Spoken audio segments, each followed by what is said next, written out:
Hello everyone, it's me Biji'z. Today we are going to wind up our class. So I'm inviting you to see the overall story of Rosa Parks. Shall we start? The life of Rosa Parks. She sat down to stand up for civil rights. 90 years ago, when Rosa Parks was growing up in Alabama, life was very unfair in the world she lived in. Black and white people were not treated equally, even though under the 14th Amendment of the US Constitution, the law said they must be. Instead, the government came up with a trick called separate but equal, which meant that people could still be segregated by race and skin color. In bathrooms, in shops, in restaurants, and at drinking fountains. Not very equal, right? Rosa Parks was born on February 4th, 1913. Her mother was a teacher and her father was a carpenter. When her parents separated, she moved to Montgomery in Alabama to live on her grandparents' farm. From there, she had to walk to school. Only white kids could use the bus. When her grandmother became sick and needed care, she was forced to quit school and look after her. At 19, Rosa met Raymond Parks, a barber and political activist in the fight for equal rights. They fell in love and soon they got married. Now, with his encouragement, she went back to studying and finished high school. At that time, less than 7% of the black community graduated high school, so Rosa already stood out from the rest. After graduating, she settled into married life and took on a bunch of jobs, like doing laundry, mopping hospital floors, working in domestic service, and sewing and repairing clothes. Through her husband Raymond, Rosa got involved in the important work at the NAACP, the National Association for the Advancement of Colored People. Soon after, she started working as a secretary at the office in Montgomery, Alabama. She was busy investigating cases of racial injustice. What makes Rosa Parks so famous is what she did on December 1st, 1955. First, you gotta know that, at the time, the buses in Montgomery were divided. A seating area for white people, and a seating area in the back for black people. If more white passengers needed seats, then black passengers had to move further back and stand. If there was no standing room, they had to get off the bus. That's how unequally people were treated. After a long day at work, Rosa caught the bus home. She was worn out, physically tired, and tired of all the unfairness she saw around her. She took her seat, but as the bus filled up, 2 or 3 white passengers were left standing. The bus driver asked Rosa to give up her seat and move to the back. She politely refused and stayed put. Think what guts that takes. "I felt a determination cover my body like a quilt on a winter's night," she later said. The driver called the police and she was arrested and put in jail. On Monday, December 5th, 1955, the day of Rosa's trial for disorderly conduct where she was found guilty, the black community of Montgomery were organized, determined, and ready to act with a peaceful protest. They handed out leaflets that said, "We are asking every Negro to stay off the buses Monday in protest of the arrest and trial. You can afford to stay out of school for one day. If you work, take a cab or walk. But please, children and grown-ups, do not ride the bus at all on Monday."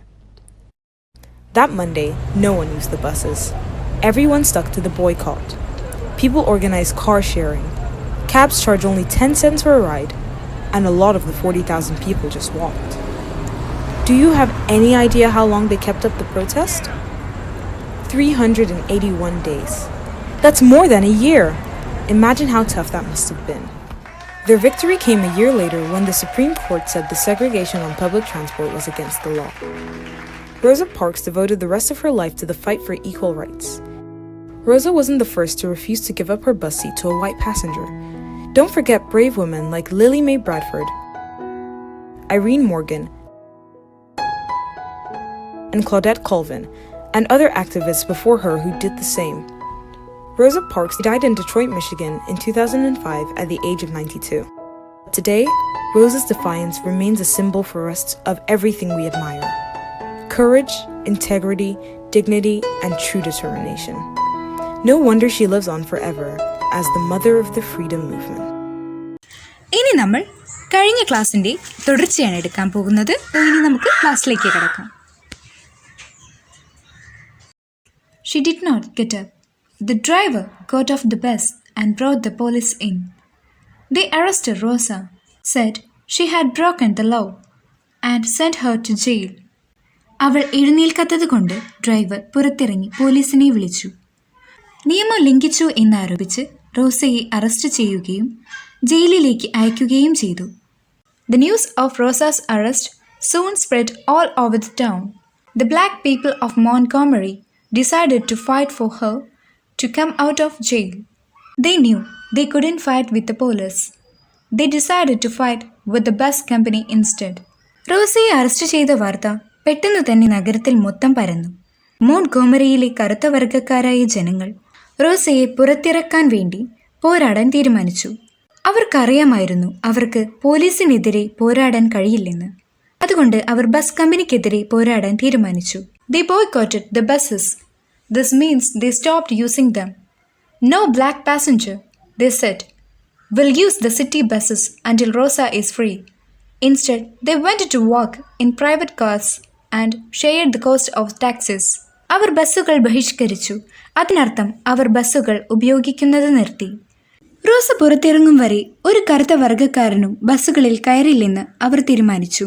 പകരം അവർ സ്വകാര്യ taxi കാറുകളിൽ സഞ്ചരിക്കുകയും taxi കൂലി പങ്കിട്ടുകൊണ്ട് ജോലിക്ക് പോകുകയും ചെയ്തു. The Montgomery bus boycott went on in this way for more than a year. It lasted exactly 381 days. During the boycott, the bus company lost millions of dollars. This was because there were many more black bus users than white users.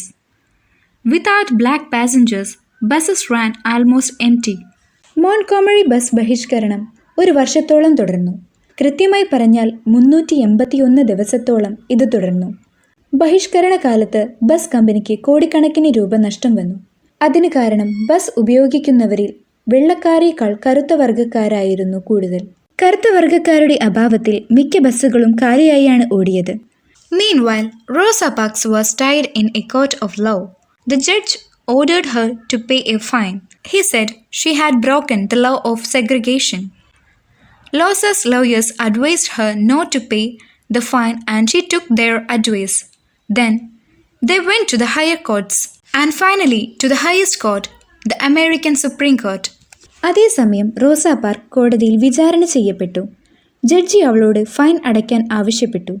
അദ്ദേഹം പറഞ്ഞു, പാർശ്വവൽക്കരിക്കപ്പെടുന്ന നിയമമാണ് താൻ ലംഘിച്ചതെന്ന്. റോസയുടെ അഭിഭാഷകൻ അവളോട് fine അടയ്ക്കരുതെന്ന് ഉപദേശിച്ചു. ഈ ഉപദേശം അവൾ സ്വീകരിച്ചു. അവിടെ നിന്നും അവർ ഉന്നത കോടതികളെ സമീപിച്ചു. അവസാനം അമേരിക്കയിലെ ഏറ്റവും വലിയ കോടതിയായ supreme കോടതിയെയും. The judges of the Supreme Court said that segregation was unlawful. In public transport services, they said it was against the law of the country. പൊതുഗതാഗത സേവനങ്ങളിൽ വേർതിരിക്കൽ നിയമം നിയമവിരുദ്ധമാണെന്ന് സുപ്രീം കോടതി ജഡ്ജിമാർ പറഞ്ഞു. ഇത് രാജ്യത്തിന്റെ നിയമത്തിന് വിരുദ്ധമാണെന്ന് അവർ പറഞ്ഞു. So it was that Rosa Parks sat still and moved a million minds. She began the black American people's fight for fairness and justice to all human beings. Americans call her the mother of the black civil rights movement. Civil rights are the rights of a country's citizens. Rosa Park നിശ്ചലമായി ഇരുന്ന് 1,00,000 മനസ്സിനെ ചലിപ്പിച്ചു. എല്ലാ മനുഷ്യർക്കും നീതിക്കും വേണ്ടിയുള്ള കറുത്ത American ജനതയുടെ പോരാട്ടം അവർ ആരംഭിച്ചു. അമേരിക്കക്കാർ അവളെ കറുത്ത പൗരാവകാശ പ്രസ്ഥാനത്തിൻ്റെ അമ്മ എന്ന് വിളിച്ചു. പൗരാവകാശം എന്നത് ഒരു രാജ്യത്തിൻ്റെ പൗരന്മാരുടെ അവകാശങ്ങളാണ്. Many years before, Rosa Parks sat still in that bus. Something else had happened in another country. Rosa Park ആ ബസ്സിൽ ഇരിക്കുന്നതിന് വർഷങ്ങൾക്ക് മുൻപ് മറ്റൊരു രാജ്യത്ത് മറ്റൊന്ന് സംഭവിച്ചു. A man called Mohandas Karamchand Gandhi sat still in a train in South Africa. He refused to get off. The white passengers threw him out. There are many other stories of his courage and of the courage others got from him to fight for their rights. Mohandas Karamchand Gandhi എന്നയാൾ ദക്ഷിണാഫ്രിക്കയിൽ ഒരു ട്രെയിനിലിരുന്നു. അദ്ദേഹം ഇറങ്ങാൻ വിസമ്മതിച്ചു. എന്നാൽ വെളുത്ത യാത്രക്കാർ അവനെ പുറത്താക്കി. അദ്ദേഹത്തിന്റെ ധൈര്യത്തെക്കുറിച്ചും മറ്റു ചിലർ അവരുടെ അവകാശങ്ങൾക്കായി പോരാടാൻ അവനിൽ നിന്ന് ലഭിച്ച ധൈര്യത്തെക്കുറിച്ചും ധാരാളം കഥകളുണ്ട്. Adapted from Rosa Parks biography. ഈ കഥ എടുത്തിട്ടുള്ളത് റോസ പാർക്കിൻ്റെ സ്വന്തം കഥയിൽ നിന്നാണ്. നിങ്ങൾക്കെല്ലാവർക്കും ഇന്ന് പഠിപ്പിച്ചതെല്ലാം മനസ്സിലായി എന്ന് വിശ്വസിക്കുന്നു. Thank you.